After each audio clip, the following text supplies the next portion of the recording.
हा आपला शिरा तयार झालेला आहे। नारळाच्या दुधापासून कसा तयार करायचा हे सांगितलेलं आहे। असेच नवीन व्हिडिओ पाहण्यासाठी चॅनलला सबस्क्राइब करा आणि हा शिरा नक्की ट्राय करून पहा। हा कसा झाला हे कमेंट मध्ये कळवा। खूप छान सॉफ्ट आणि लुसलुशीत अशा प्रकारचा झालेला आहे।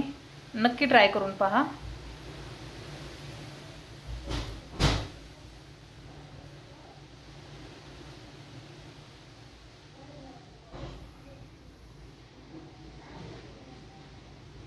आपण आज शिरा बनवणार आहोत।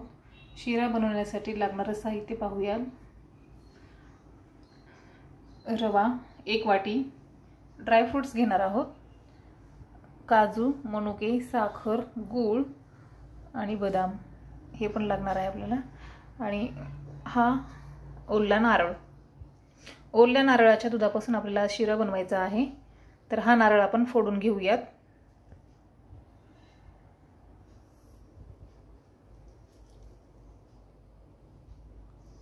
हा नारळ फोडून झाल्याच्या नंतर याला कट करून मिक्सर मधून काढून दूध बनवणार आहोत आपण। चला तर हा नारळ आपला फोडून झालेला आहे। आता याचे आपण छोटे तुकडे बनवून घेऊयात। आपण हे नारळाचे छोटे तुकडे बनवून घेतलेले आहेत।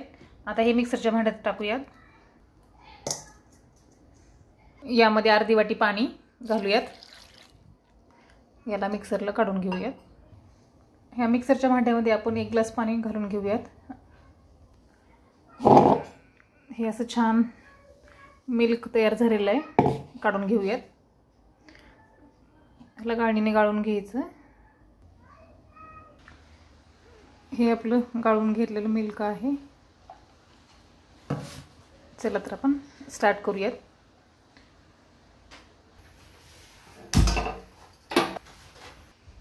एक चमचा तूप घालणार आहोत।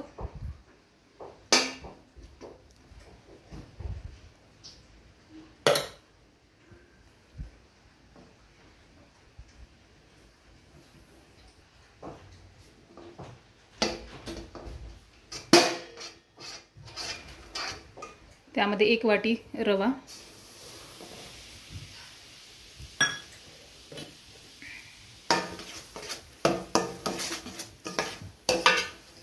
छान असं परतून घ्यायचं।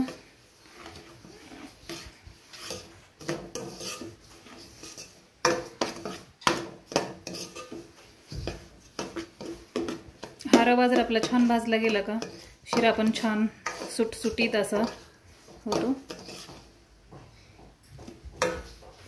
हा छान भाजून घेऊयात। हा रवा आपला छान भाजलेला आहे। यामध्ये आपण आता हे दूध घालणार आहोत।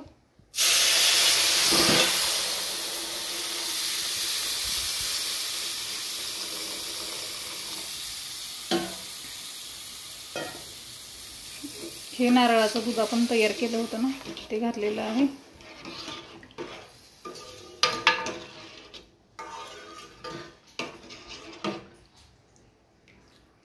छान असं सुगंध येत आहे। याला आपण 2 मिनिटं झाकून ठेवणार आहोत।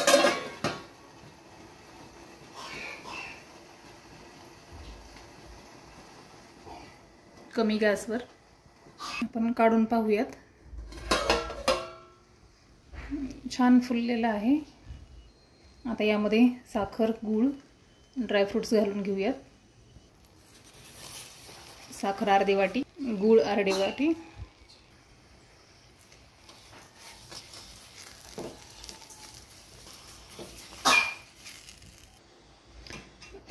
खूप छान असा सुटसुटीत झालेला आहे आपला शिरा।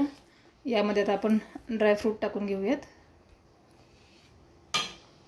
ड्रायफ्रूट पण आपण कच्चेच टाकलेले आहेत, याला भाजून घेतलेले नाहीयेत।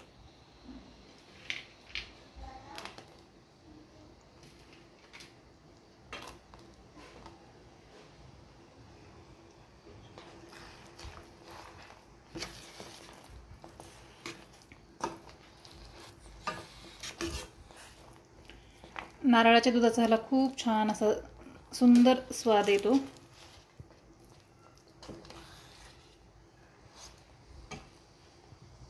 चला आपला हा शिरा तयार आहे। आपण हा काढून घेऊयात.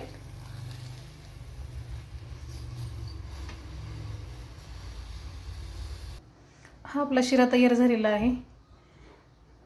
नारळाच्या दुधापासून बनलेला. हा नक्की ट्राय करून पहा.